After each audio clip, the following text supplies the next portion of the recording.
This is a Ben Frank Connection presentation.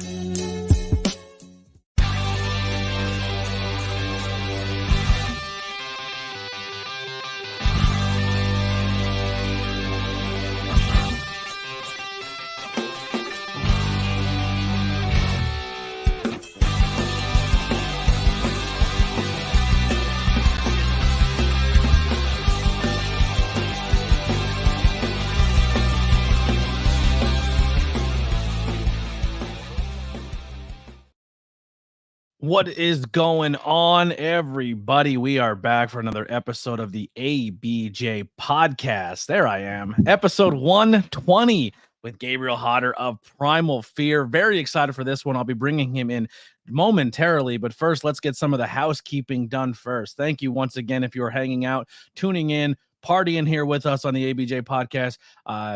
Super proud to announce we are now a monetized partner. I don't know exactly how they say it on the YouTube side of things, but we are a partner channel here over on YouTube. And I'm very, very proud and honored that we finally hit those accomplishments. So everyone who's been rocking with me, whether it be watching Raw, Dynamite, AEW, NWA, whatever wrestling we cover, I'm very proud that you guys have been rocking with me and going from there. And the people who have recently joined the membership, I want to give you guys your plugs here right away. So our tag team champions, James and Lily, thank you so much. Our mid-card champions, James, CJ, DM, Andrea, Adam, Inspector Todd, BR, Steven Chambers, Devin the Tribal Chief, Austin Blackwell, and I'm very sorry. I'm sure you'll let me slide here at least till the end of this month. But our new world champion tier member, Freak Maniac, upgraded from mid-card champion to our first ever. They were our first ever donation, our first ever membership, our first ever gift. Or not donation. I'm getting the side eye in the back. Lily was the first donation, but first world champ now. So Freak Maniac, thank you for that support and keeping this channel alive. If you're listening later on the audio side of things, make sure you hit us with that 5-star review. If you're watching this live on YouTube, Facebook, Twitch, or X, thank you guys so much. Live chat is open, so keep your comments in there. And let's if you have any questions you have for Gabriel, please put them in there. Links below for not only all things ABJ, but my guests and the trio that they are involved in. I don't know if you heard of them. They're called Primal Fear. They're kind of taking over the entire Northeast coast. We'll talk all about it. But without further ado, let's bring in my guest, Gabriel Hodder. What's going on, bud? What's up, man? Thank you for having me. Thank you for doing this. I want to put myself over real quick. This is an interview of one part of a 3 interview. I've wanted for quite some time. I don't really go out and put myself over as a podcaster when I go to shows, because I'm more or less there for the business side and not so much to, hey, would you do my podcast? Like, I actually have anxiety doing that. Yeah. I put you on someone else's podcast before my own. You did a fantastic job, and I'm very thankful for you setting that up, man. James is an awesome guy, and just to let the listeners know what we're talking about, besides wrestling, I'm also involved in a charity foundation. And Anthony got me involved with another podcast, which was all about like recovery and people in recovery. And I went on, I did the podcast. He did the podcast with the charity's other co-founder, who is my mom. And we actually now, as a charity, sponsor that podcast. And actually, you set awesome up, so I was all. Yeah, James is a really good dude. So he used to live here in Pennsylvania, and then he moved to the UK. Yeah, so when I went over there, he used to backyard wrestle with Tony Deppen. Yeah, yeah. That was like what we were like after we filmed the podcast. He was just like, I used to wrestle, and I was like, oh really? He was like, yeah, like with some people like you might know, and I was like, yeah. He was like, yeah, like I used to backyard wrestle with Tony Deppen, and I was like, oh dude, I know him. I was like, he was like in Ring of Honor when I was in Ring of Honor. Like that's crazy. Yeah. That was really cool. James is a good dude. He turned from like a PA Schuylkill County coal hole boy to like Will Ospreay. Now I go over and I visit him. He's like, "What's up, bro? How you doing?" I'm like, "That's so funny you say that, because like when you first set me up with him, I listened to a couple of his things and I was like, oh, like this guy has like an accent." And so I asked him like right before we started, I was like, "Yo, man, like you're always wearing an Eagles hoodie. Like, do you like them?" He's like, "Oh yeah, I'm from Pennsylvania." And I was like, "Wait, what?" Like, yeah. So I guess it's just from living over there. He just picked it up. I think that's pretty cool. So when I went over for All In, we went over to All In, and when we got there, he's like, "Yo, meet me in London. go to this address, and I pull up to this address, and it's it's an abandoned subway tunnel. You can't drive through it, and you walk in, and it's just people spray painting the walls. It smells like paint. There's people dancing and break dancing and just doing art, and I'm like, are we gonna get killed in here? Like, what is like? Yeah, it was terrifying. And we walk through, and halfway through the tunnel is a bar. It's in an abandoned subway tunnel, a bar, and it's a Philadelphia themed sports bar. The whole bar is Eagles, Flyers, you name it. It's a PA bar in a tunnel in London. Well, that's where, you know, the like, yo, it was like we were back in PA, but in London. It was one of the best cheesesteaks I've ever had, not in the city of Philadelphia. Yeah. That's really cool. It was so cool. Yeah. But yeah, that was awesome. You guys did that podcast. Make sure you go check that one out too. I didn't link that below, but I definitely will. It was very, very well done, and I'm very happy you did it. But now I have it to myself. I have you on the ABJ podcast, and you're all mine now for the next 16 hours. Everyone buckle in. Yeah, let's go. So let's be the people who don't know you. Introduce yourself. Tell them what you do, what you're into. All right. So my name is Gabriel Hodder. I am 1/3 of the hottest faction in professional wrestling, as he mentioned earlier, taking over the Northeast, Primal Fear.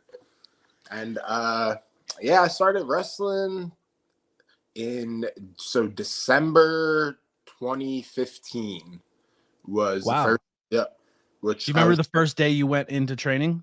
So it's really crazy. My life connection with wrestling goes back forever, literally my whole life. People, you always hear people are like, oh, I wanted to be a wrestler my whole life. I was 2 years old. I was at WrestleMania, when it was in Philly. I have pictures with The Godfather and Val Venus, as a toddler, being held. I just grew up in a family that was just always around wrestling, we loved it. So when I was in kindergarten, I loved wrestling so much, and my birthday was coming up. My parents found out about this place called the Monster Factory that did birthday parties for kids. And I thought that was the coolest thing ever. That is so dope. Right? I was like, I'm going to have my birthday at a wrestling place. This is awesome. So I invited all these kids in my class, right? Probably 20, 25 kids in my class. But with the invitation came a waiver. And parents were so offended that I was having a birthday party that their kid needed to sign a waiver to come to, that I don't think too many kids showed up. But anyway, it was awesome. When is your birthday? What month? October. So October 18th. This would have been maybe 2000 or 2001. Now, the Monster Factory is known, depending on what time you were there, that they have trained people who have went on to do cool things. So cute. Was there anyone at your birthday party who went on to do cool shit? I have later told this story to QT, who swears he was there that day. I don't know how he would ever have remembered that, but I don't remember. I wish I had I have a couple pictures from the day, but nothing really. The only thing I remember is standing on the second rope and one of the wrestlers walking by and telling me to climb to the top instead. Yeah, it's probably Bam Bam Bigelow. Yeah, but so I guess I always knew about this place called the Monster Factory. So I go on through life. I'm in high school. I'm playing football, and I graduate, and I'm supposed to go play college football. So at this time, I'm pretty big. I was about 280 pounds because I was a defensive lineman. I was about to say, what position? Yeah, I was a D lineman. And I lasted 3.5 hours of college. I didn't even unpack my truck. Oh my God, why? The anxiety or? Definitely probably a part of it, but I just drove up there, man. And I remember getting there and getting in line and getting my schedule. And looking over my schedule, I didn't even get to go see my room. I met with one of my football coaches. They showed me my locker, and then by the time it was time for me to go meet with my head coach, I just sat down, and I'll never forget. I just looked at him and I said, "I'm going home." And he was like, "What?" And I was like, "I'm leaving, man. I don't want to be here. I'm going home." And They made the mistake of telling me that there was a train on campus that just went directly into Philly. Because I was like 3 hours away. I was in Doylestown, Pennsylvania. Yeah. I was going to Del Val College. I think it's a university now. And I like told them, I was like, if you guys make me stay, I was like, tonight, like I'm just getting on the train and going home. Like, so I'm leaving. But I left and I came home and I think I knew that I just wanted to wrestle. Yeah. Like, because it was really like, it was always kind of like a joke, like in high school. Like, I'd always be like, oh no, like I'm going to be a wrestler. Like, you know, playing around with my friends. There was a small window that was like wrestling was cool to talk about, like Attitude Era, like bro, So South Park and pro wrestling were the coolest things in middle school, and then you hit high school, and you're like, bro, you still watch that? So like, it's grow really up. funny. I like tell people all the time. I stopped watching. So I was born in 1995. So I grew up through Attitude Era, Ruthless Aggression Era. I probably stopped around maybe like 2008. My senior year of high school was 2014. And that was when the WWE Network just came out. And that was like WrestleMania 30. And I don't know who, but I remember somebody like at school knew, like, you know, I liked wrestling. Like I would still watch like old wrestling. Like at parties, we would get drunk and wrestle, like do Triple H and spit the water. So like people knew. And someone was like, yo, like wrestling is like really good again. And I was like, yeah. And they were like, you should watch. They were like, you know, like Did they give you names of who, yeah, like, who are your names? CM Punk, The Shield, Yep. and the Wyatt family. Yeah, I stopped watching. I graduated 2005, so I'll date myself here. But the year I went to my cousin's house to watch a UFC pay-per-view, and I had no idea what UFC was, and it was Tito Ortiz versus Ken Shamrock. I go, I know that guy. Yeah. He's a pro wrestler. Like, dude, he's a killer. He's a legit fighter. I was like, what are we watching? They're like, you're gonna watch two men really fight, not that fake stuff. And I was like, I'm in. Let's see what happens here. And I was hooked. Like mixed martial arts. And I remember following it and getting into it. And then I stopped pro wrestling altogether. And then once again, around that same time, the network came. And I'm like, wait, for $10, you can get all of the history of wrestling, and pay-per-views are free. And because that was the biggest thing for me. I would never see pay-per-views because I grew up poor. So I'd watch every week, and then the pay-per-view would happen. I'd be like, I was disconnect. Yeah. And then they're like, yo, CM Punk and Daniel Bryan are going to get you back into pro wrestling. And I was like, let me check it out. Yep. I watched one show, a Royal Rumble. They were gone. They were gone after, like, they both retired right after. It was crazy. I remember, so like, right my senior year of high school, I started watching again. Right towards the end of it, right around, you know, WrestleMania. So that probably was why wrestling was so fresh in my mind while I went to college. Yeah. So I came now. over. Yeah, what did one of the question is, well, how did your parents feel when you come walking through the door at possibly 2:00 in the morning after getting off the train? Well, so my mom was up there with me, so I drove home with her. Okay. She was really mad. Like this was like me and my mom have not had many fights. This was a pretty big one. but we went to keep my college part. I did go to community college the next day and signed up, and I currently hold 2 degrees. So I ended up doing better. Ended up doing better academically than if I would have stayed there.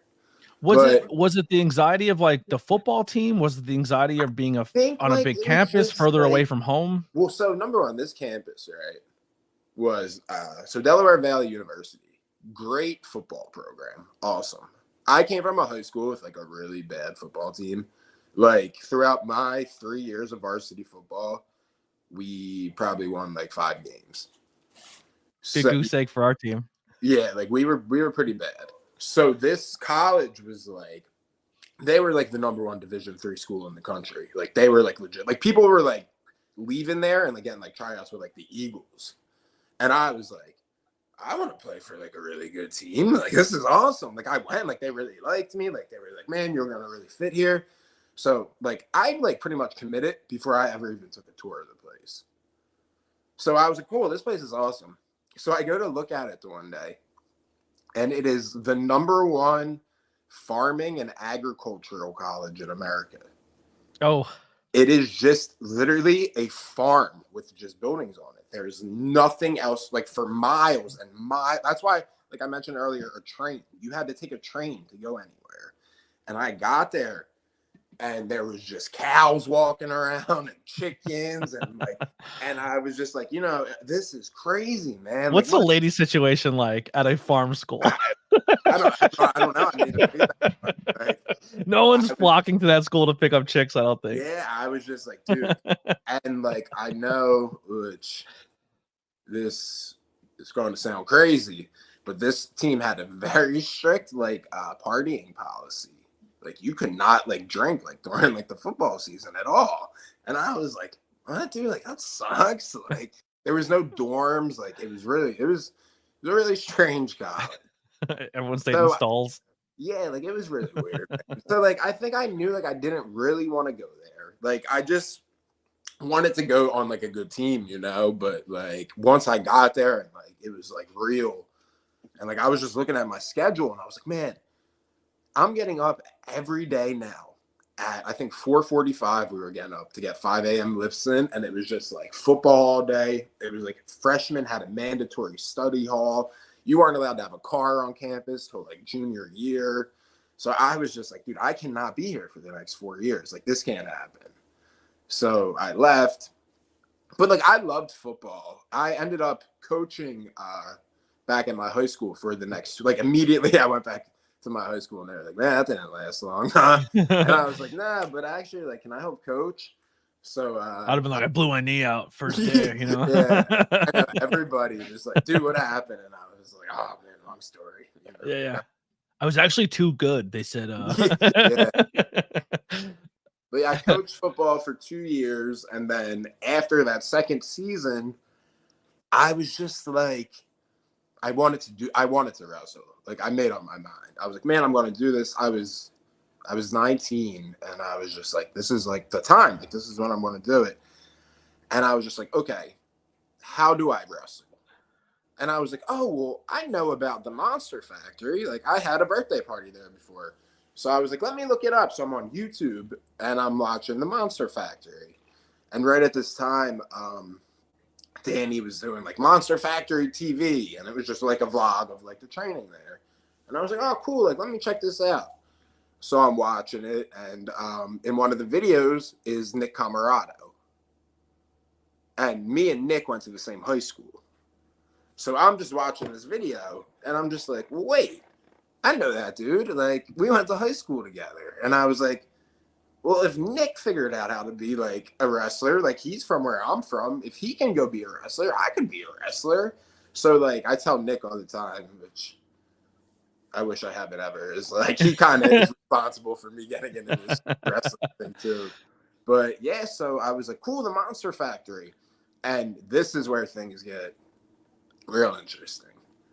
So I looked them up, and they just so happen to be having an open tryout for a new reality TV show that they're filming, right? It was, I think, 2 months away. How do they land all these TV deals? Well, this one was just for YouTube. This one, they're all, but that's the thing. Up. They're very proactive when it comes to filming the process, and I think that's what makes them stand out. My whole journey at the Monster Factory, I can go back and watch training footage from my third week there. Everything is documented. That's awesome. Danny's great about that. Social media and stuff like that. He kills it.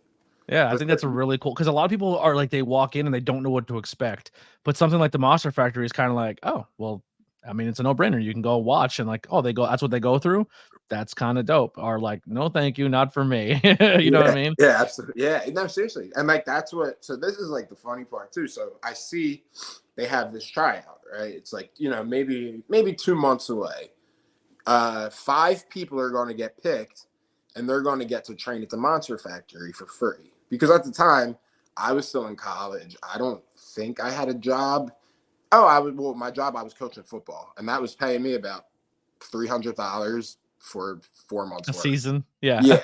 So, and wrestling school is pretty expensive. So I was like, all right, man, this contest is how I'm going to get into wrestling. And so I was I started training before I was training for my training.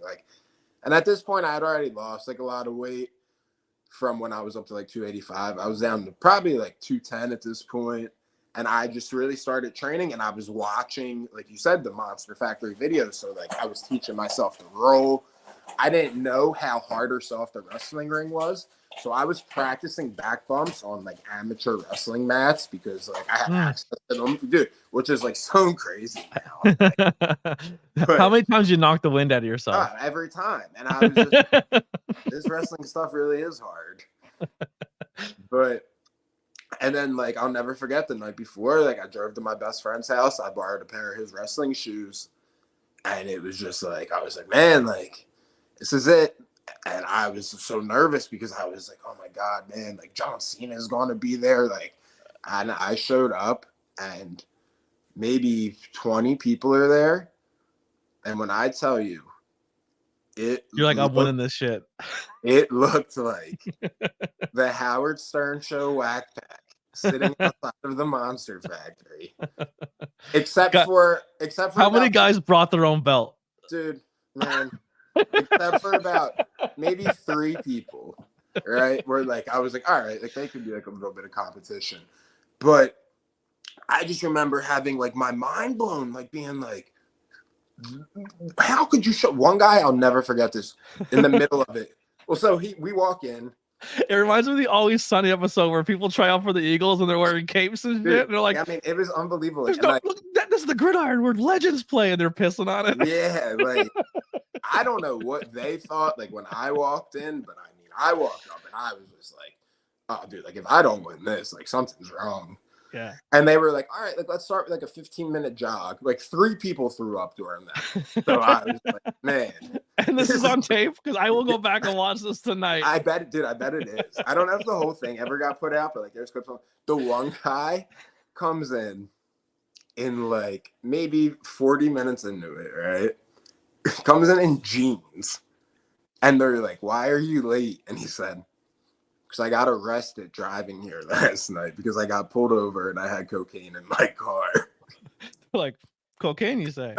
You fit right into wrestling. I was just sitting there and I was just like, dude, what is going on? But so the rest of the tryout, it was hosted by Danny Cage, QT Marshall, and Damian Priest at the time was Punisher Martinez.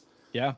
And it was, just basic. Like I said, we jogged for a little bit. I remember they were like, go in, like, let me see if you knew how to take a back bump. And like people's experience levels like ranged. Like some people I think were trained. That was the first time I was ever in a ring, but I did pretty good on my back bumps because I was practicing on wrestling mats for months. And we hit the ropes, and I remember QT complimented me hitting the ropes, and I was like, all right, man, this is pretty cool. And then they were just kind of like, afterwards, they were just like, all right, like, if you're picked, like, you'll hear from us. And I went home, and I think, like, 2 days later, I got a text message, like, hey, you're one of, like, the 4 people picked. It was pretty cool because, like, one of the stipulations was, at the Monster Factory, everyone wears, like, uniforms. We had to strictly wear like plain white t-shirts because like we were like, like we were like earning our way in or whatever. But so if you ever look at there's old like Monster Factory training footage where like I'm in there like doing drills and I'm in there with, like Nick and like Preston Vance and all these guys. And like, I just have a white t-shirt on because I like wasn't like officially like in the school yet, but like I was. Preston giving him his flowers quick. He's another one. Like he was one of the first people that I like got to see on the independent level, then go and make it. Cause he did a lot of stuff in Northeast PA, like PPW and stuff. And then when he came back to PPW after like he's a part of like the dark, like everything about the Dark Order to me was just so awesome. Like it had Brody, which I loved. It had Uno, it had Grayson from Shakara, it had Preston. I was like, I love this faction. Like this is if you put like amalgamation of all my favorite people on the stable and then gave them a cool mask and they were kind of funny too, I'm in. Like I loved it. Yeah. He's awesome, man. He was like legitimately like my first like best friend in wrestling. Me and him were like, I'm so pissed he never got a Dark Order figure. Like I have all the Dark Order figures and I'll never he had 3 variations of his mask. I'm like, they're gonna make so many Preston figures, not one yet. It's funny because like my little cousins are all like wrestling fans and like they don't even understand. Like they have pictures of like them as like babies, like in Wildwood, like with like us like holding them up, and like they don't even. And we're like, that's like the guy on TV, and they're like Damian Priest is probably going to be a world champion within the next 3 months, and he's from Jersey. Like, I mean, talk about like crazy. Like he was like that's the most like influential person like in my career, which can continue with our I guess where we left off after I started training. Yeah. So yeah, I get there and I'm a white shirt. We were called. And we had like, man, it was like really strict for us. Like we, at that time, the Monster Factory was training 3 times a week.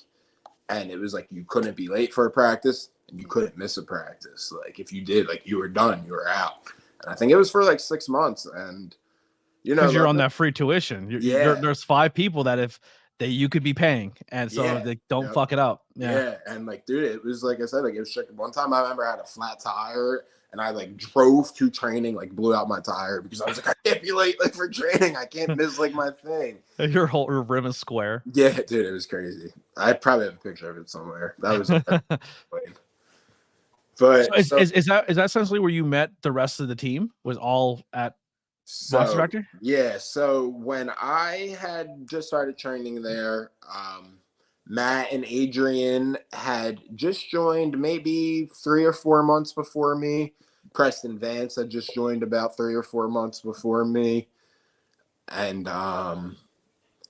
so yeah, as we were, you know, training, eventually I did become like a full-time student and I eventually started getting put on the shows at the Monster Factory. And I was just kind of nothing, you know. I was Jude Gabriel, which was my homage to Shawn Michaels. Because I switched my first and middle names, and I thought that was so clever that I thought to do that. No one else ever did besides him. And I was just kind of this nothing, like boring baby face that just was like, come on. And during my training and stuff, I had gotten really like close with Damian Priest because it started because we went to the same gym. And one day I'll never forget, I was in there working out. And I would always see him in there, but like at this time we had never like spoken or anything. But I was just in there working out, and I'll never forget just this giant hand just came down on my shoulder, and I was like, dude, what is going on? Like, and I looked up, and he was just like, "Are you coming to training tonight?" And I was just like, "Yeah," and he just went and just walked away. And like, dude, I would love to know when his click was. You know what I mean? Because like if you've seen him on the indie scene and then you see what he is now, he completely transformed himself. I mean, he would tell us like there's like it's crazy. I mean, he was one of the most like being around him was motivating, seeing how motivated he was. Like I said, me and him went to the same gym. And like, man, he was in there busting his ass. So you watched the Damian Priest transformation. Yeah, Mike. honestly, like, it's really funny because like even before I had started at the Monster Factory, he stands out, you know. So like he kind of always looked familiar. Like people, like me and my friends would joke, we'd be like, man, like there's this dude, like there's a gym that looks like the Undertaker. And then like once I started wrestling, I was like, guys, I know the Undertaker guy now. Like he's my wrestling friend. And now he's being co-signed. He was co-signed by Scott Hall, and like dude, Scott Hall gave him the Razor's Edge. Like that's so dope. I don't know. I mean, he's who put me in Primal Fear. Really? Yeah, because he knew like me and him from being like personal and like close and stuff. He knew like I like horror movies and like, you know, darker stuff. And that, like I said, my character at that time was just boring and like nothing. And just one night, I remember we were doing our warm up. And he like called me, like he was like, come here. And I was like, what's up? He was like, what would you think about joining Primal Fear? And I was like, if they're cool with it, like absolutely. Because like at this time, like I said, like I was a nobody. I was doing like pre-show matches. I was getting squashed in like 30 seconds. Like, and they were doing like segments on the show. They were having cool matches. Like they had just like main event against like the Ugly Ducklings, like not long before. Like, so I was like elated that he wanted me to do it. And, you know, luckily they welcomed me with open arms. At the time, there was actually another third member. So there was going to be 4 of us. And right when I joined, this other guy had stopped wrestling. Mm. How do you guys determine? So like they're a tag team, essentially. They're doing tag team bits. And now kind of Primal Fear is like you slide in to the tag team role, and then Adriana kind of goes to Yeah. that solo role. Like, how do you guys determine we're doing tag and you do solo, or vice versa? It literally worked out, like I said, so originally in its original formation, I was going to be the singles guy. The other guy who quit was going to be a singles guy, and then Matt and Adrian were the tag team. Mm-hmm. As I joined, as the other guy quit, at the Monster Factory, we ran this angle where Adrian like left Primal Fear. So he kind of became like his own character for a little bit. So, and then it just kind of worked that like me and Matt just got put together, and that was 8 years ago, and I don't think I've had one singles match since. Really? You've only ever done tag? Yep. Is that as like a choice, or is it like, because I talked maybe like not one, maybe two. So like I talked to the brothers Gray, and they said we're pretty much deadlocked in that we will be a tag team. We have interest of ever being solo unless someone comes up with a really good storyline. Yeah, we're bonded by tag. Is that kind of feel the same way? Exactly. Yeah, and I think Matt would probably say the same thing. Like we just express like that to people, and sometimes like people are kind of like confused by that, but like we tell them like we're a tag team. Like, and we do singles, like, if we have to, like, Matt has done singles where, like, I've gone out, Matt, all of it, we've interchanged. There's been tags where me and Adrian have tagged together, where Matt and Adrian have tagged together. So we're, like all a free bird. Yeah, but, like, for me personally, like, as an individual, in my 8 years of being in Primal Fear, I think I've had 2 singles matches. And one was a triple threat with the 3 of us. That's a thing too. Put them against each other. Yeah. So when as a team would you feel that you guys really hit your stride? Feel like Primal Fear has clicked, and it was like, oh, we're onto something. Like this is something we can carry through. Man. So right after I joined, we did this storyline, which culminated with Adrian joining us again. And then we joined with Punisher at the Monster Factory. It was cool. We were killing everybody. It was awesome. But right around that time, there was we did our first Ring of Honor tryout. Now, we went into this Ring of Honor tryout as a trio, never having a 6-man tag match. Oh. Yep. Crazy, right? So we did this tryout, and, for it being our first tryout, we were all like super green. We were super green as a team. I was wrestling like maybe like a year at this point, so like we did all right. We got, critiques that we would get for that point. But the second day we did a match, and at the end of the match, we did this singing, like we didn't plan it. Like it just happened like organically. And, at this time we were dark. I painted my face. We wore masks. This kid was down, and he was going to sell up for our finish, and we all just started crawling like around him, like in a circle, like sharks. And like I said, like it was unplanned. It just happened. And after the match, like, man, all the panel of wrestlers, like, Christopher Daniels, like the Briscoes were there. Punisher was there. He was one of them. Jay Lethal. And they were just like, the match was whatever, but like, that at the end, like that was like magic. They were like, that was like a moment, like something. When chemistry bleeds through it, you can definitely tell it's a special spot. Yeah, like, and like being in the ring, like I remember like feeling it, like, man, this feels cool. Like this is we're like the fucking Brood. We're the Brood. Yeah, like, then we were just like, all right, man, like we're on to something. They told us get better gear, stuff like which we need to get in better shape. So then maybe about a year and a half, 2 years later, we did our second Ring of Honor tryout, which was now in Baltimore. It had moved from Bristol to Baltimore. Mm-hmm. And we did the second tryout, which was awesome. We had our match the first day. Me and Matt wrestled SOS.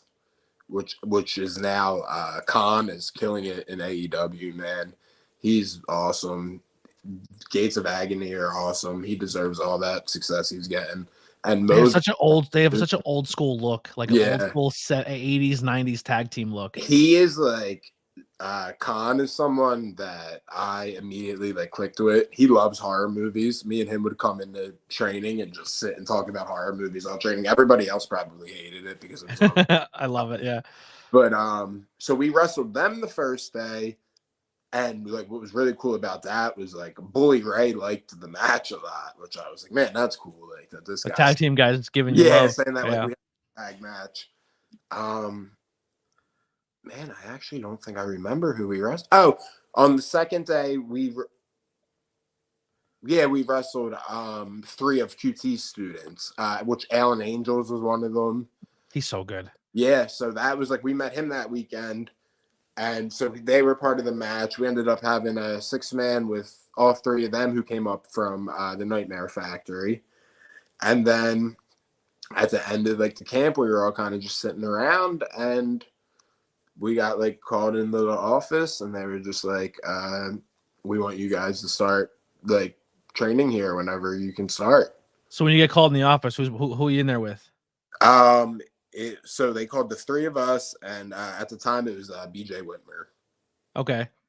I didn't know if it was like if you were having a meeting with Carrie at that point in time. No. So he was in charge of the dojo. Well, I guess he was like overseeing the dojo, but the trainers were Will Ferrara and Jonathan Gresham. Okay.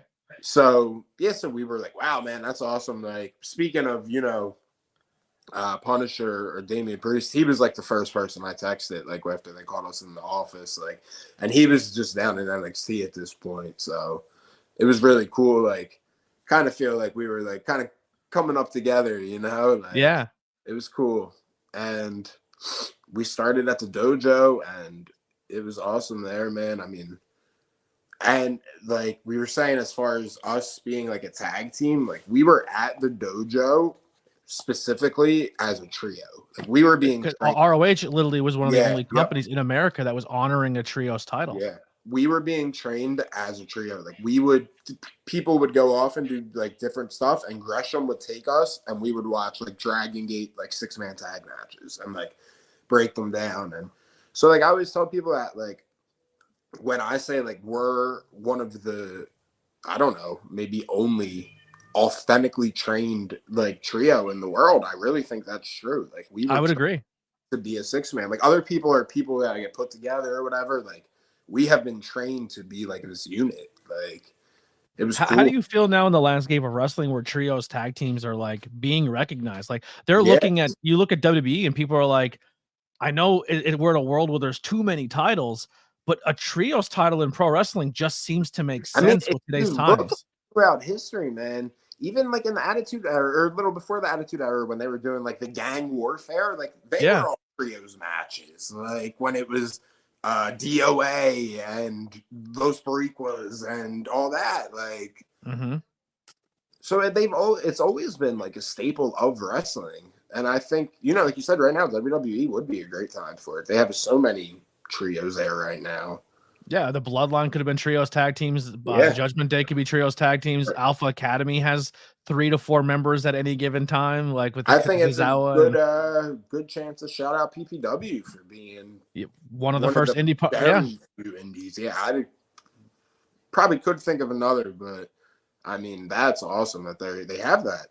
It's becoming a part of wrestling. It's just as much a part of wrestling as tag wrestling or singles wrestling. Do you prefer, when you do trios, do you prefer the traditional tag rope tags, or do you prefer the lucha tag where like a guy can roll out and a guy can come in? As a worker, I can see why you like to stay on the rope and wait for the tag because you breathe better. But as a fan, I love lucha tag rules. I mean, honestly, I think the lucha rules would actually be like easier because sometimes the actual tags is when it can get like tricky. But I don't know. I think it depends. Every match is its own unique situation, It depends on what story you're trying to tell. If we have a 6-minute match and we're like, hey, let's just go do some fireworks, like we'll probably just do some lucha rules, but if we're trying to, tell a big dramatic story, because then now the tag is really the story of a tag match, kind of hard to have the drama of a tag in a tag match if the tag doesn't matter.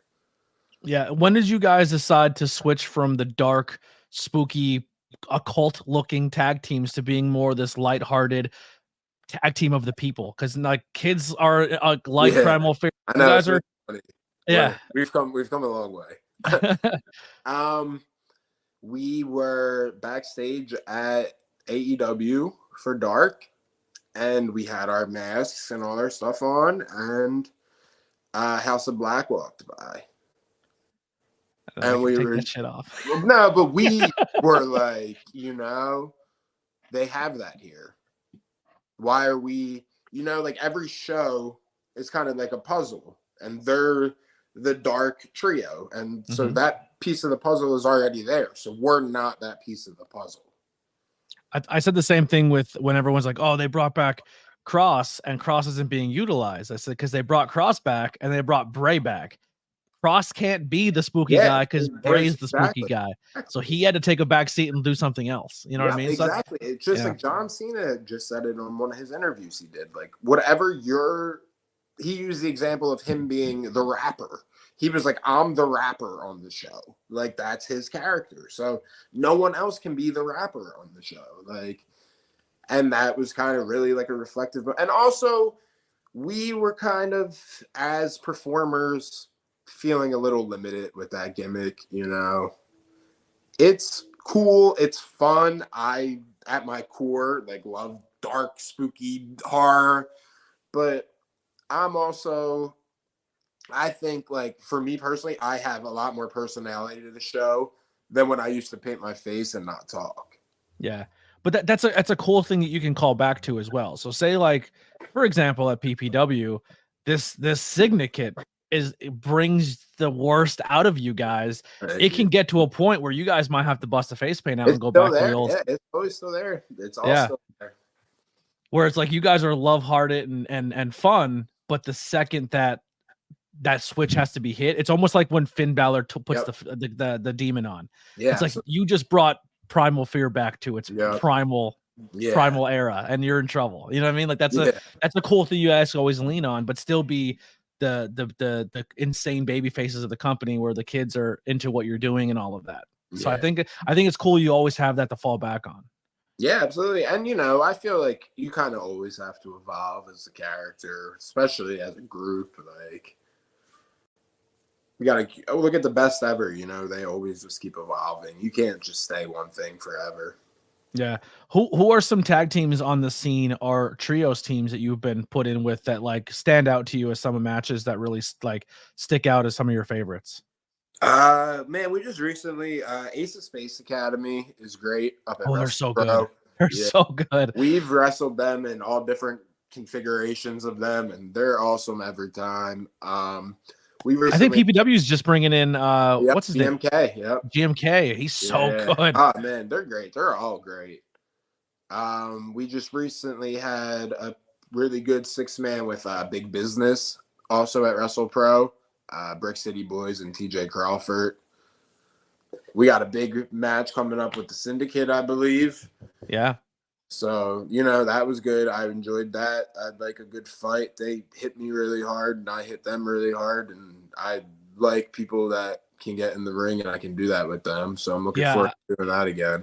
I think PPW looks at you guys. I mean, I was kind of hearing the rumblings backstage when you guys came in, and it was treated as a big deal. They were very proud that you guys committed to PPW and that you were a part of them and gave them the dates. And because I feel like the trios titles were kind of made for you guys essentially, but then like the Syndicate comes in, and then the Brothers Great come in, and then they join up with Sam Adams, who's a legend in the business, and they kind of form this trio. And it's like, I think they have lightning in the bottle between you guys of like this long-term storytelling or this feud that you can do with these three people.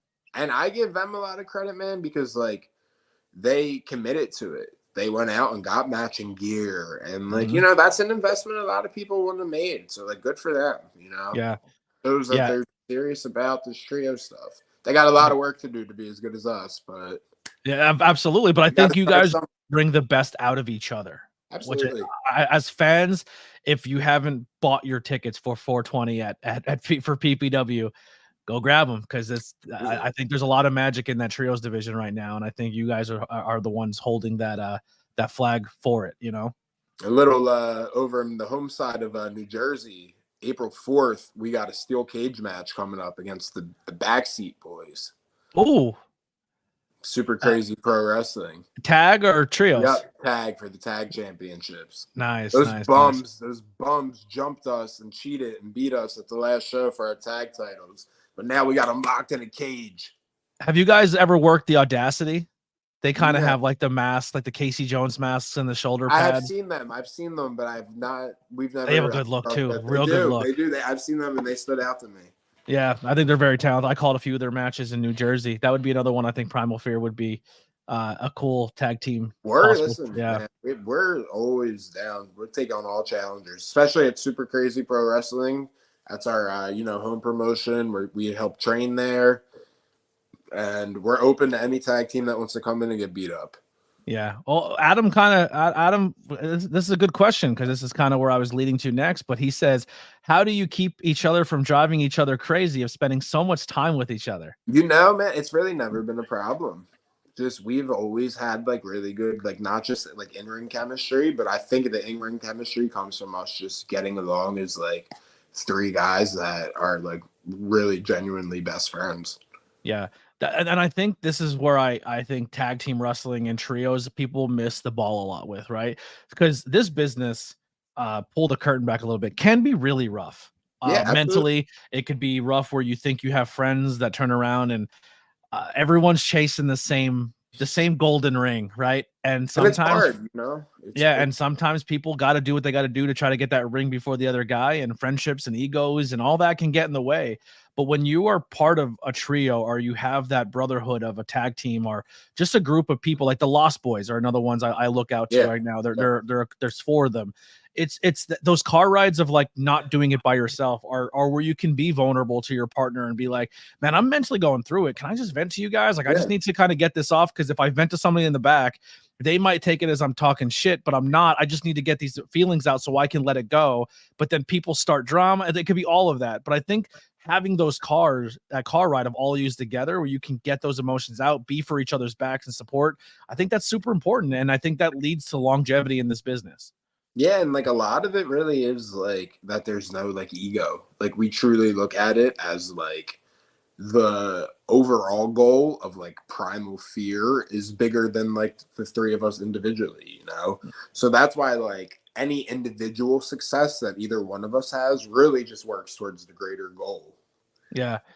And you guys are very, very good with your social media game. It's one of the things I always put people over. I always tell younger wrestlers to be like, dude, I think vlogging as a younger wrestler is super important. I like people like keeping a journal in general, I think is very important. How many wrestlers have their book of every match they've ever done or everything like that? They started doing that. Yeah, but like imagine it videoing it. And I think the fans enjoy that. I understand that kayfabe is very important, but is it at this point anymore? But like, I think that's where your fans really connect with Primal Fear, is when you guys are doing your vlogs and you're at shows or you're in the car rides, and you kind of give your fans that experience of what it's like to be in the car with Primal Fear, or to be at a show with Primal Fear.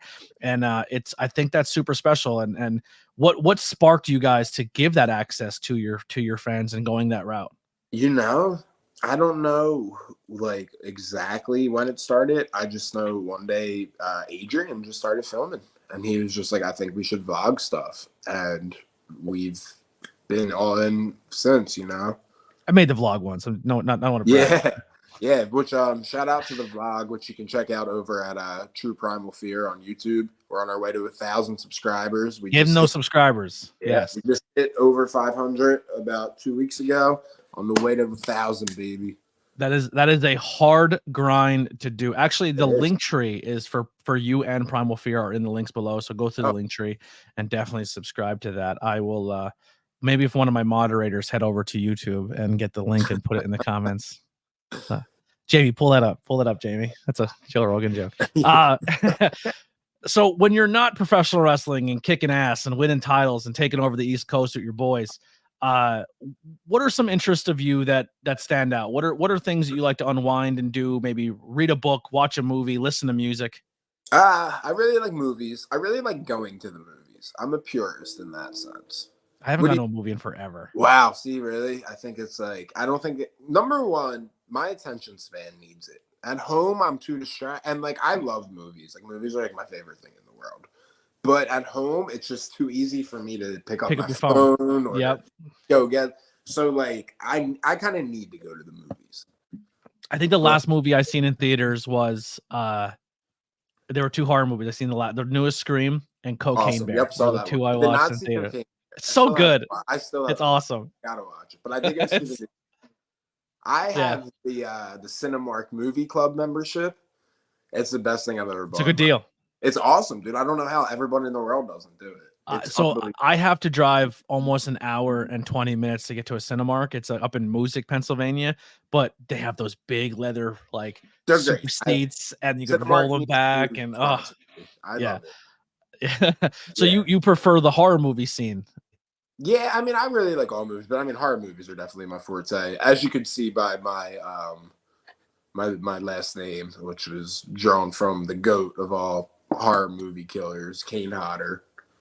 So I'm actually wearing a horror movie T-shirt right now. I am wearing the Godfather of zombie movies. That's a George Romero shirt. Romero, hell yeah. Yeah, Pennsylvania, the home of the zombie. Yeah, we birthed the zombie movies. I love. There it is. There, Lily put it up. So go check out Primal Fear's YouTube channel right there. Thank you, Lily. Yeah, Lily's killing it. My mods in the chat doing their job. Appreciate you.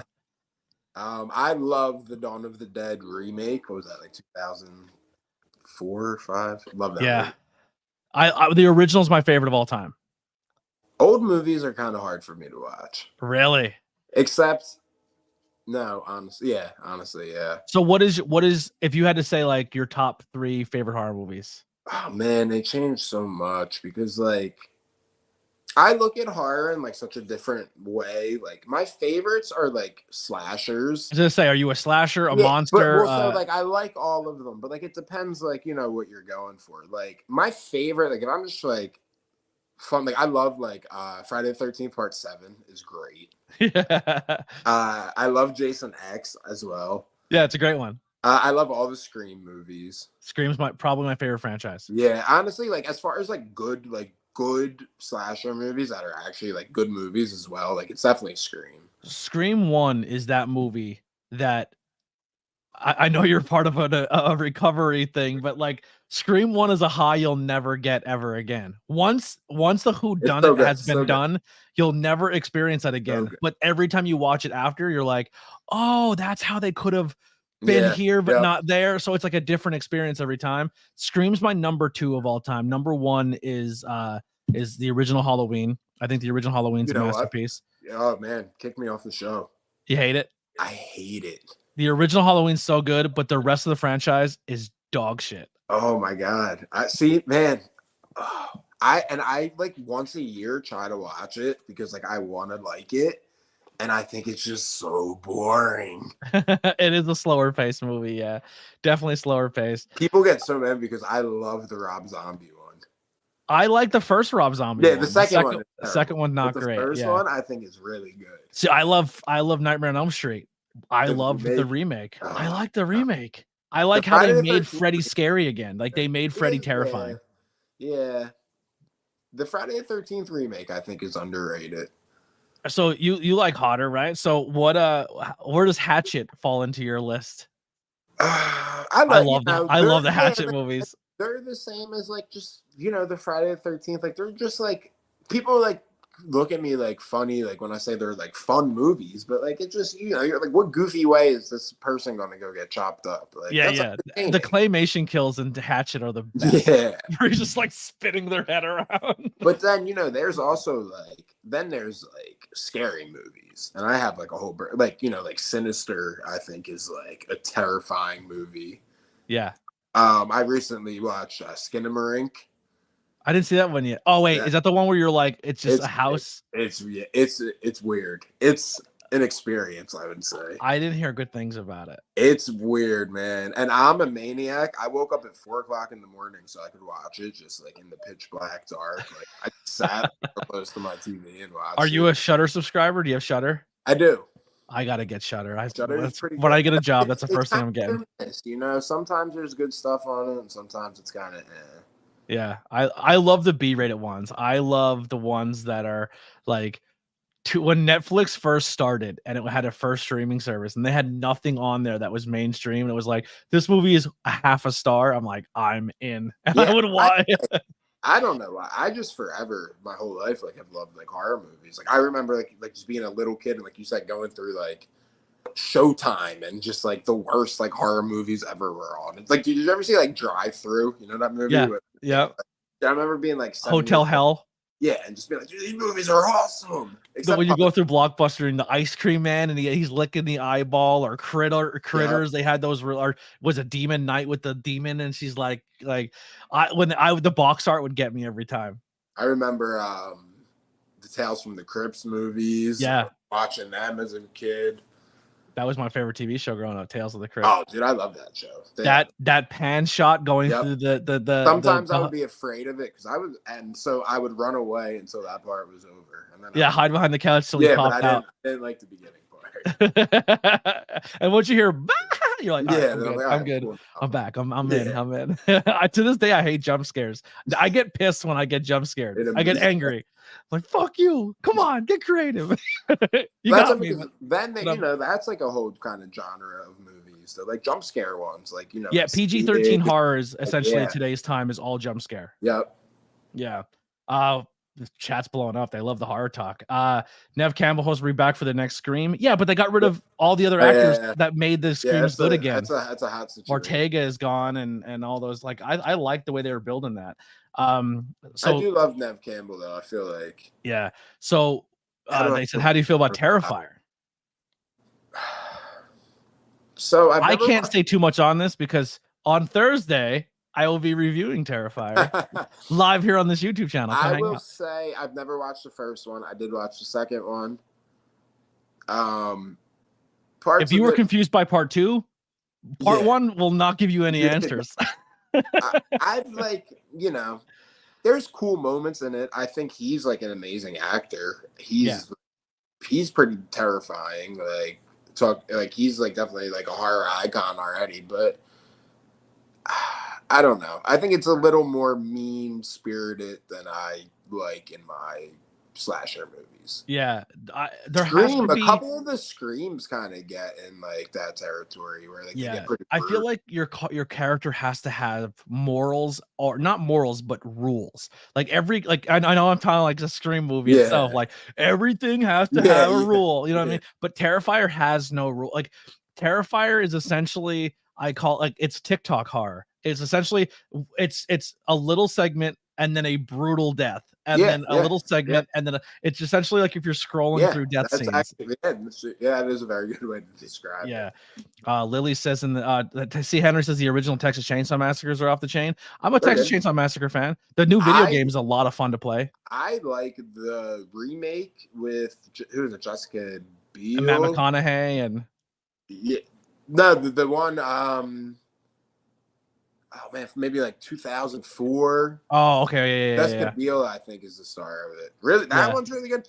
And the one Texas Chainsaw the Beginning, which is like the prequel. The first one that they did is really good, but all the recent ones have been trash. He's a cool character. Leatherface always sometimes gets left on the list. Another one, Lily says Teeth. I missed that one. I know what it's about, but I missed it. Okay, so you've never watched Teeth? Yeah, I know what it's about. I know the premise. That's it. We're reviewing Teeth.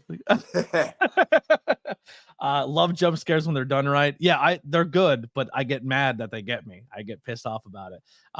Adam says The Shining is a favorite as well. Thank you, Adam, for hanging out and joining the chat. I appreciate that. I love seeing new faces. Yeah, horror is so good. Do you like the horror TV shows and comic books and stuff like that as well? I just finished Fall of the House of Usher. Did you watch that? No. What's that Netflix? on? It was on Netflix. It was one of them well, I can't think of his name now, but he made like The Haunting of Bly Manor and The Haunting of Hill House. So I loved Haunting of Hill House. I started Bly Manor and it petered out for me.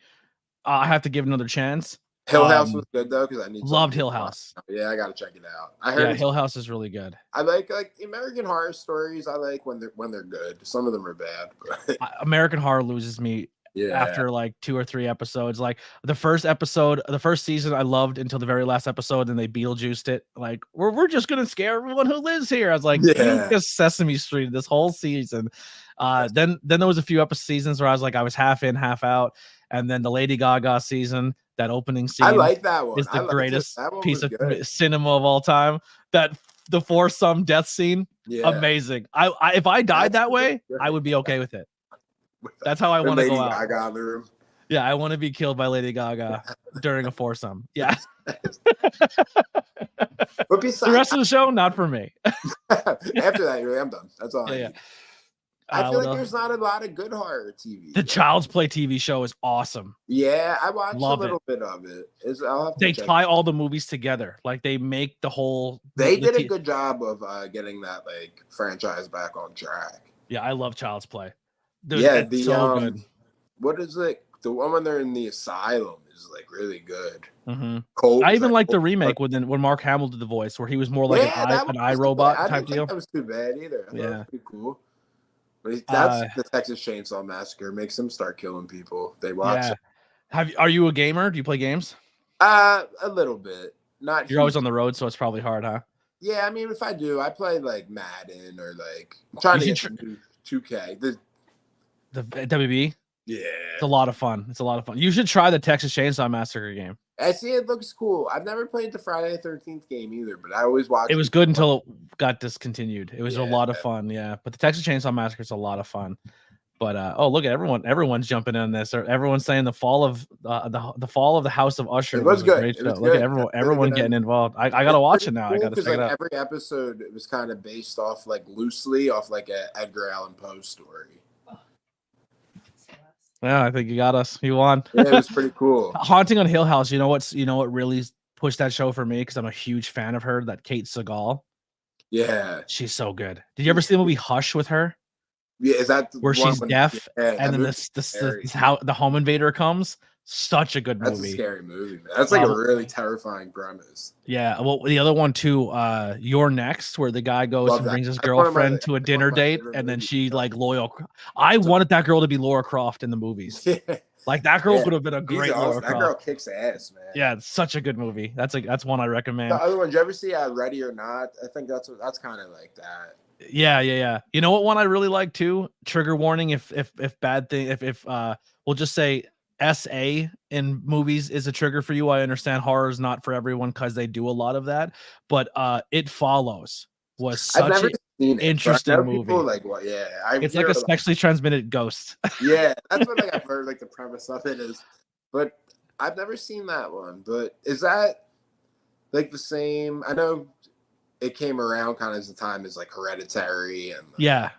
Oh, Midsummer's a good one too.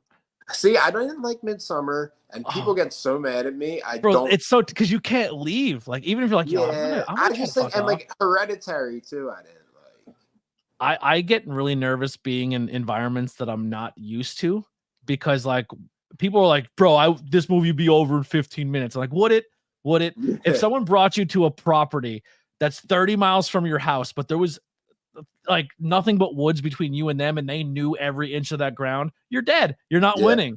And that's the scariest part about it, is like that uncertainty. But like Hostel, when I went to the UK, I was like, bro, I don't care how hot she is, I'm not going back with anybody.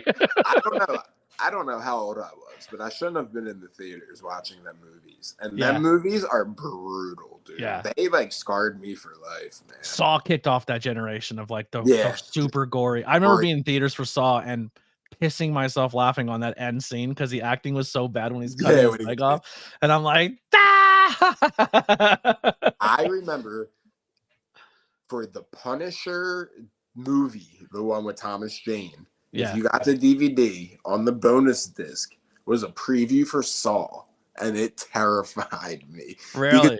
It was shot, kind of like low budget, and like it was on like a weird little like DVD. Like it felt like you like shouldn't have been watching it. I was like, damn, this is real. Yeah, horror movies so good, man, but you have to seek it out because a lot, like I said, the most of the stuff you're gonna see on TV and commercials is the PG horror movies where it's like mostly your jump scares and stuff like that.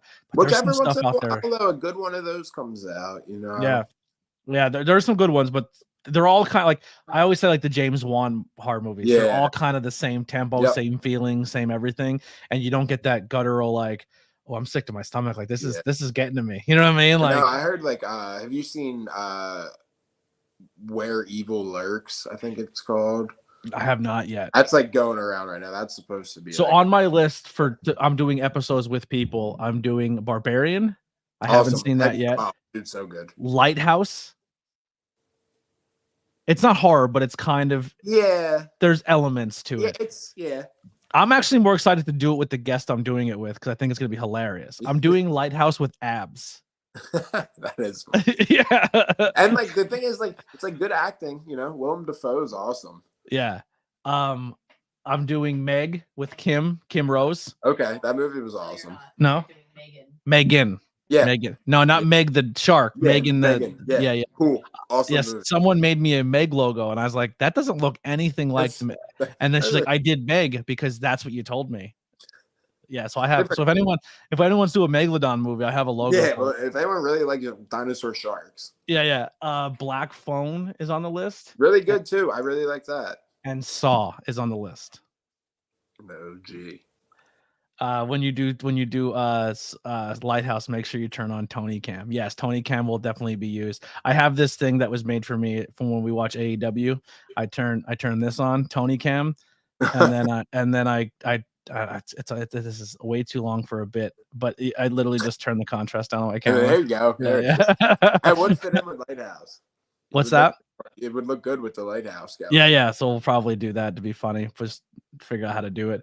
But there's a short film on YouTube they call Portrait of God, which is super good. What was those like 30-second horror where they were doing like small little YouTube clips or Facebook ones where it was like the girl would be like laying in bed, she turned the light off and something was standing there, and then she turned it back on, it was gone. They were just like really short little horror clips. I was like, man, they're so good. Some people get like started now, like the dude who made Skinamarink, like put that up as like a 5-minute video on YouTube that just blew up, and they got that turned into like a whole movie. Yeah, absolutely. Yeah, I'm pumped. I think there's a lot of good stuff coming out. A lot of good horror. I'm really looking forward to. Lately, like in the past, like maybe 5 years, has been like awesome. Like there's just been like good, like quality, like good movies coming out. Yeah, I've been so bad for the last 10 months. I haven't really consumed anything new media, so I'm like going back on all of my stuff and figuring it out. But how about did you watch the new Crow trailer? I think the Crow trailer looks awesome. I think it looks so cool. Yeah. So I'm under the. Actually, you just watched Crow. I fell asleep. I just put it on for her because I was like, just watch this movie. I'm gonna go to sleep. I like the original Crow, but I also think the original Crow did took its own liberties on the graphic comic and did something completely different. Well, so see, I'm not familiar with the comic.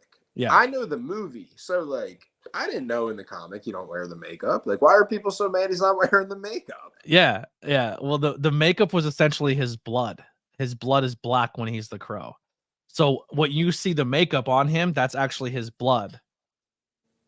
So the new movie is pulling more from the graphic novel. Yeah, which is like, so then people who like the old movie shouldn't be mad because it's not trying to be the old movie. I think it's because one of those movies where it's like the actor died doing it, and everyone's like, you should never redo it because it's I get it, but sometimes. But why weren't they so mad about like the 5 terrible sequels that came out? Exactly. Like I've never watched any of them. Yeah. The second one's not bad. The guy's a magician. It's pretty cool. Oh yeah. Yeah. But after that, Magic Crow. Yeah, and then we got Sting for 15 years after that. Yeah. So like everyone should just be happy. Yeah. But yeah, I think it looks really cool. It won me over as soon as he blew the guy's face up with the shotgun. Yeah, dude, the shotgun scene. I was like, I'm in. Yep. Yeah, it's signed. Here's my money. Yeah, cool. Yeah, there's a lot coming out. I wish I had a better list prepared of upcoming. What was one everyone's talking about called Skinny Legs that everyone's going crazy about? Like that one's going to be a big one. Terrifier 3's drops in Christmas, and that's going to be a Christmas movie. Yeah, Um, I'm interested to see how it goes. I enjoyed like the little bit of the kind of lore that they put into the last one. yeah, And I think they got something good going on with this character, the girl that is going to like able to kill him. yeah. Serena is her name, I think. Something it gets really wild. I Yeah. have no idea what's happening. Let's tie this with wrestling and horror. Who's your favorite professional wrestler, and what is your favorite professional wrestler in a horror movie? Oh, in a horror movie. Yes. Man. So you have Santa Slay. I was just gonna say I really like the first See No Evil, See No Evil's a great movie. but Santa's Sleigh is great. So See No Evil, you know where it takes place? No. The Blackwell Hotel. Oh, wow. Has my last name. Yeah. Yeah. Yep. Dave Bautista in the Zombie in Vegas movie. Awesome. Oh, awesome. Him and Knock in the Cabin is really good. I didn't see that yet. Dude, good. Really good movie. Yeah. Is there any other? Yeah, I'm trying to think. Triple H was in Blade 3. Blade. Hornswoggle was Leprechaun. Leprechaun. But like a weird leprechaun. Yeah, it was more like a realistic version. It wasn't funny at all. No, that one, that was. And there was like a WWE Productions one. Yeah, it was pretty bad. But See No Evil is a low key, really good horror movie. really good. The second one's not too good. Yeah, the death scenes are all good for most of them. And like Kane is like a genuinely terrifying human being. Yeah, I mean, you can make an Isaac Yankem horror movie. It would terrify the shit out of me. Like he was a scary looking guy. Yeah. Yeah. So we'll end with this last question, wrestling question related. So if you had any influences on when you go back in wrestling, because tape studies as someone who wants to be a predominantly tag team wrestler, I'm sure you still like singles wrestling, but when you're trying to pull that in for inspiration, do you look at singles or do you strictly stick to the trios? Do you strictly stick to tag? Who are some people that you try to pull from? Well, so when it comes to like tag teams, I watch a lot of FTR. I think like they're like right now, they're great. They're as far as like kind of advanced, like next level like stuff. Mm-hmm. I like to look at them. But also for just like little things for tag team wrestling, I like to watch like Attitude Era, like Raw and SmackDown matches, where like they only had like 5 minutes. So like it was just like their cool stuff, and they were doing like, the Dudley Boys are awesome. I love the Hardy Boys. Like the Hardy Boys are probably the reason like I forever have wanted to be a tag team wrestler. Like when I was a little kid and used to play like SmackDown or whatever back then, like I would do the story modes where like you went after like the tag titles. Like I always liked tag team wrestling. I love tag team wrestling until Sean threw someone through a barbershop window, and then I was like, solo for life, baby. So like that, but as far as like individuals, really a lot. Like I love Triple H. He's one of my favorites. Bray Wyatt was a huge influence on a lot of stuff that I do. I think everybody should watch Shawn Michaels. Agreed. I totally agree. Guys like that. I try to take a little bit from everybody, more guys. And then sometimes I look at guys that I feel like are kind of similar in like my build and my size. Like I think like Pete Dunne is like, sometimes I look at him as like a good guy to kind of see like, what's he doing? Yeah. If there's a dream match, you in a tag team or you in a trio, Primal Fear verse, who's the dream match? Man, for the trio, it's always been so tough to decide if it's the Shield or the Wyatt family. Okay. I think I would have to go with the Wyatt family. I would say Primal Fear versus Undisputed Era. That would be awesome. Give me Adam, give me Roddy, and give me Kyle. Yeah, I mean, dude, there's so many answers. Sorry, Bobby. Yeah. We were fortunate enough when we were in Ring of Honor to face Mexa Squad, who was like one of the top trios in the world. Like, so that was like a dream match that came true. Wrestling Shane Taylor promotion was like a dream match. Did you guys ever wrestle SAT? No. Really? Nope. How has no one booked that? No, we've talked to them a couple times too. That would be awesome. That's a dream match. Because they're probably, if you think about it, before you guys, if anyone is a trios team in the Northeast scene, absolutely. It's them. The SAT is the trio. You know what I mean? Like, man, like what they were doing, I mean, crazy. Like wrestling is how it is now because of them and a lot of what they were doing. Yeah. Innovators. Yeah. So we have a couple last minute questions from the chat. Get them in while you can. So I don't want to keep him here all night. I'll ask one more, and then we'll. You kind of alluded to it before with Hodder of why that came about. So the wrestling name, where do you pull from when it comes to creating your character? Well, so it was really funny, right? When we first were in Primal Fear, we all just had one name. It was Gabriel, it was Omen, and it was Soriano. And I think it was when we got to Ring of Honor, they told us, you guys need to have last names. Like, you need to be real people. And we were like, okay. And man, I was having the hardest time coming up with a last name. I could not for the life of me, man. I really wanted to do Blackwood because that was like a town I lived in at the time. But then Kevin Blackwood was like, getting pretty big at the time. I don't remember anything else, but I could not think of anything. And then one day I was just like looking around my room and I have about 9 million things signed by Kane Hodder. And like, I just kind of like locked like eyes with it. And I was just like Hodder. And I was like Gabriel Hodder, blah, blah, blah. I wanted to do Draven because of the Crow, but everybody is. Everyone's Draven. There's so many Eric Dravens in professional wrestling. It's crazy. So, and I was thinking, and I was like Gabriel Hodder, and I was like, I thought it sounded very natural. Like it didn't sound like a forced, like made up gimmicky name. Like it could be anybody's name, and like I think it's really cool because it's like a very subtle like reference. I think it's cool too because you have Gabriel, which is essentially an angel, right? Yeah. Like Gabriel's an angel, and then Hodder's like the epitome of a slasher killer. Yeah. You know what Which I mean? is like funny because like Gabriel is my real name. Yeah. But for my confirmation name is Damien, which I picked. That's awesome. I thought that 666. I always, now that my hair is long, I always want to shave a spot. Like, so if I ever do an undercut, I want to get the Omen tattooed on me. Well, I've always been so jealous of Matt because I thought Matt Omen was the fucking coolest name ever. Yeah. Like when I first met him and he was like, "Oh, I'm Matt Omen." I was like, "Damn, what a cool name." Yeah, you win. Yeah.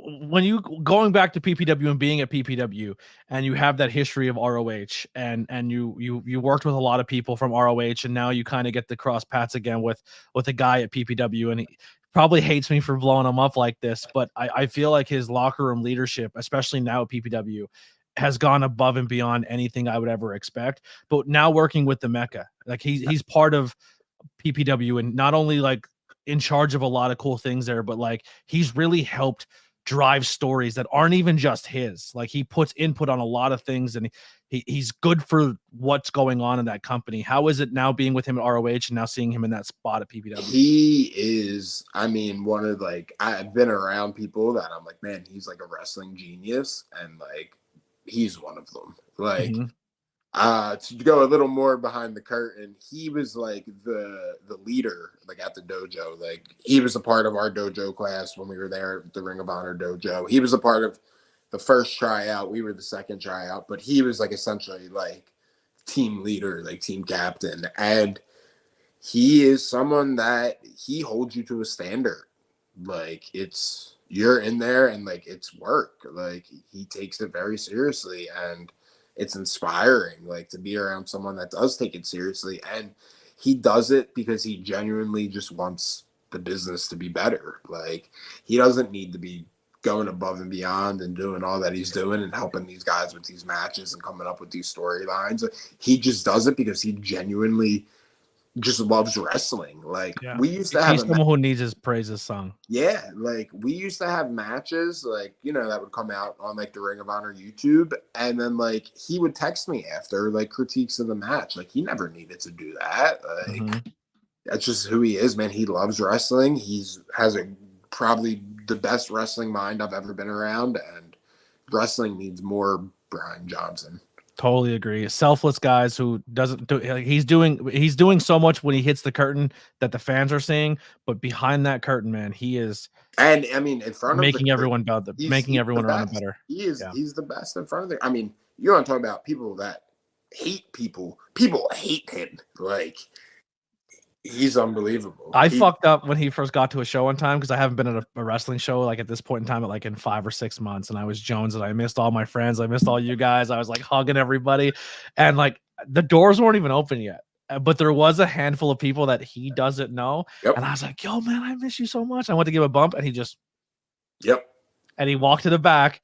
And then I walk in the back, goes, yo, you know what? I'm like, I know. That was my bad. I should have never even approached you. And then in the back, the hug, the whole nine. But like, he takes it so serious.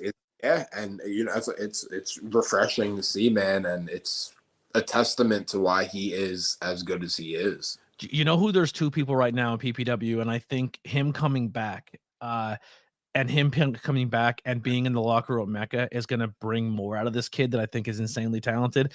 Clutch Adams and Mecca Johnson in the same room feeding off each other is magic. So Clutch is another one. He was, when I first got to the Monster Factory, he was like the guy. Like, he was the champ. He was having all the main event matches. Like, so it's cool to kind of be around him again because he's another guy like we had, that like I have a lot of history with him. It's cool to see him at PPW doing this thing like that. Yeah, they're killing it there, man. PPW is doing really cool things and big things. So we got a couple last questions from the chat here, which I appreciate all of you guys for typing them in. If you have any more, quick get them in. We're having a blast here. If you're new to it, make sure you hit that subscribe button. We're on the quest to 1K. And if everyone's watching this, also head over to Primal Fear's YouTube channel and subscribe to that as well. Get us to 1K. Yeah, let's hit us both there so we can make that free YouTube money. It doesn't cost you anything to push a button, but we reap the benefits for your support. Favorite spooky wrestling character? Man, I was hoping I wasn't going to get asked this question because it's so hard. Because like the Undertaker is just the best ever, but like Kane's there too. Kane, I love Bray Wyatt. I just have such a personal connection like to Bray Wyatt because like I said, like at the time when I first started like watching again, like was when he was doing his thing and like he was really who I was like, oh dude, this guy's awesome. Like this is the coolest guy I've ever seen. I love Swamp Bray Wyatt, Fiend Bray Wyatt. He can never finish a story. Everything that was made Bray Wyatt popular, it was all fan theory because he didn't give you anything. Yeah, it was like he was almost like too creative. Yeah, because like you said, like there was no kind of like end to it. But like, I mean, his that very first run of his was like I thought it was like the most captivating like TV I've ever seen. At the time, he was trying to make John Cena be the bad guy. He was giving him the chair. He was tying him up in the ropes. He put the sheep mask on him. Only thing I hate about that is I didn't watch that when it was a thing. I had to go back and watch it later. And everyone's like, oh, it's the best storytelling. And I was like, so if John Cena hits Bray with a chair, Bray won and he breaks him, right? So he has the chair and he turns and just cracks Eric with the chair. I'm like, you still broke. You hit someone with a chair. Like, because it wasn't Bray, it was okay. I like never am like that guy that's like, oh man, match, finishing that match, blah, blah. But Bray Wyatt should have won that match. Yeah. That match was a lot of rest holds. I remember going back and rewatching. I was like, ooh, stylistically, they did not put it together for me, but they're both very talented. Like, people are always like, I hear that one a lot. Like when I say to people, I'm like, man, like I really love Bray Wyatt. They're like, oh, like his wrestling, and I'm like, I don't even care about his wrestling. He was a great character. It was just an immediate connection. Like he could connect with anybody, man. Yeah, I love Swamp Bray Wyatt. I love the promos. Awesome. I love that. I struggled with Fiend though. I will be honest, but as a human being, great human being.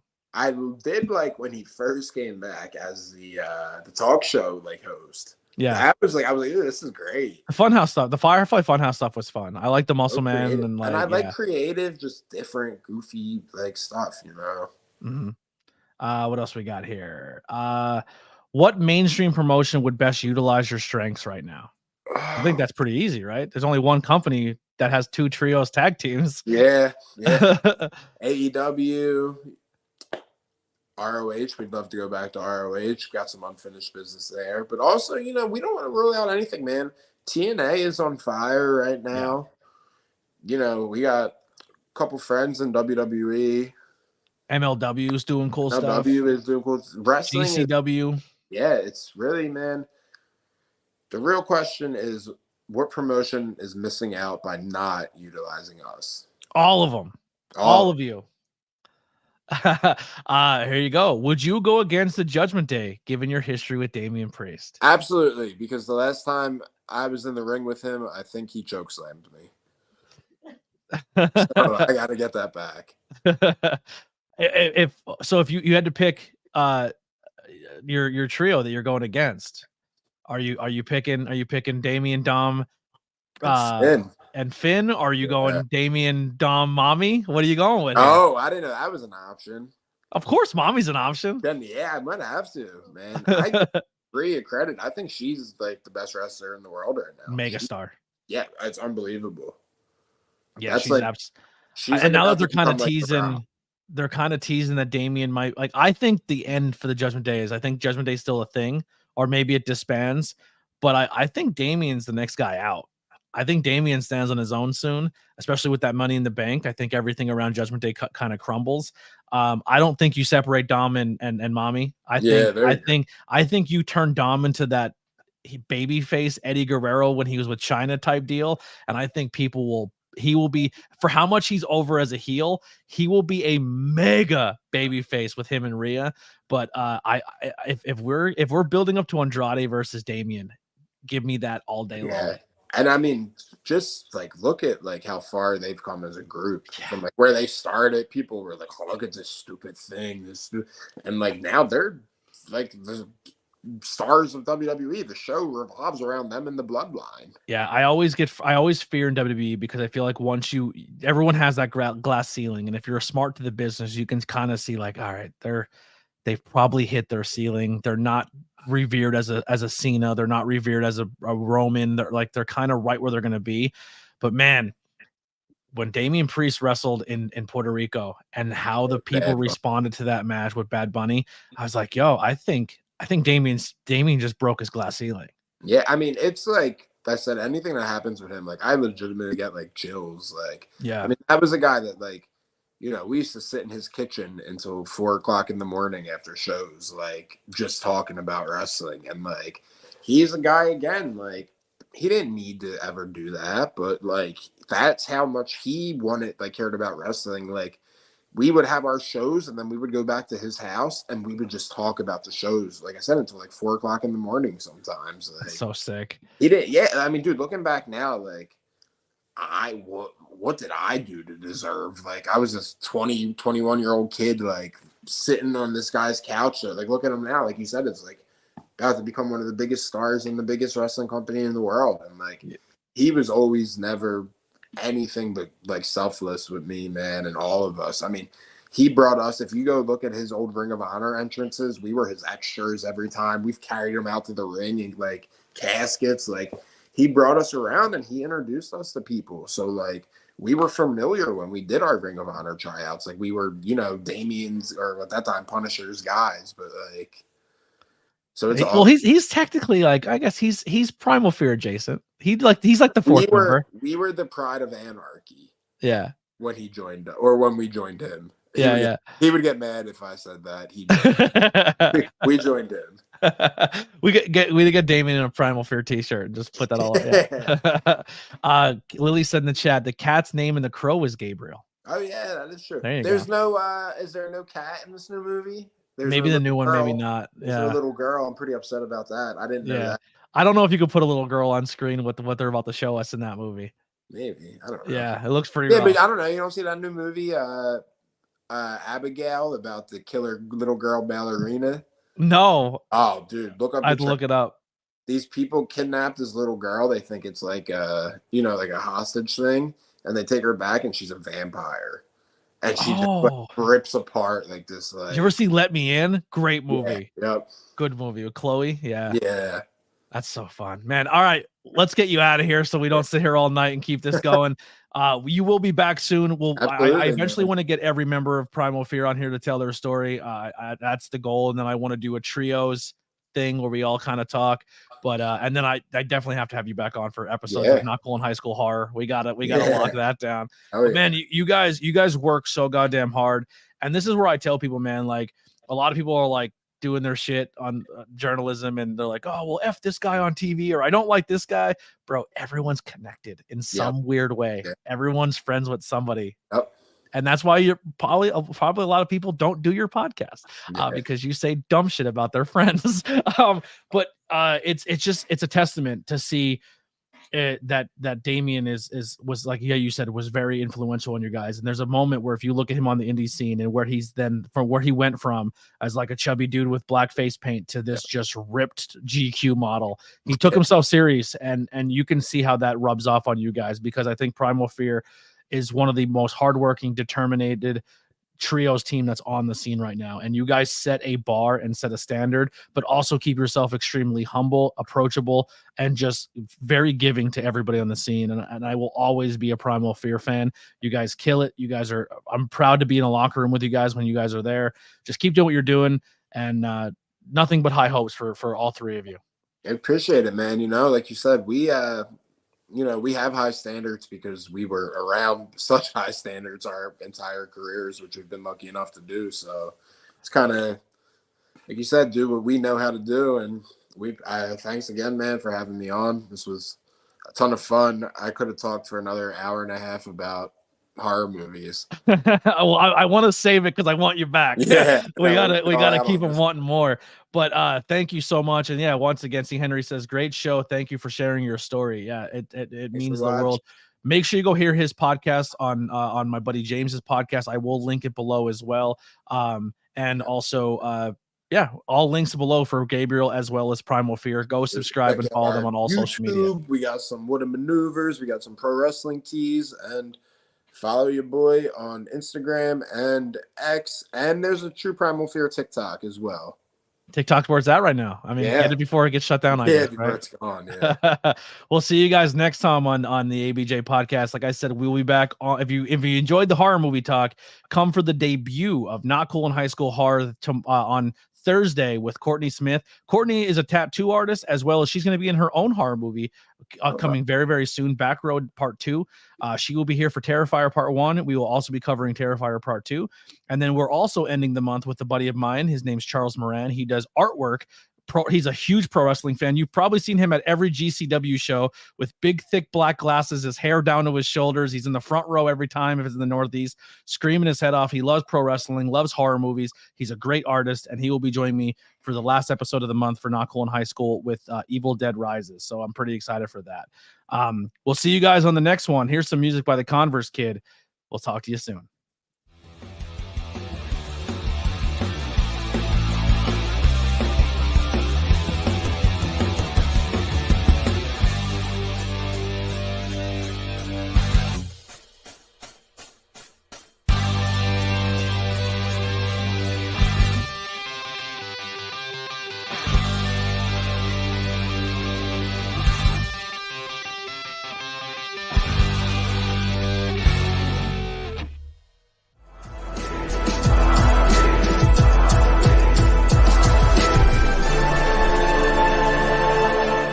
Thanks for watching this presentation. Like, share, and subscribe for more.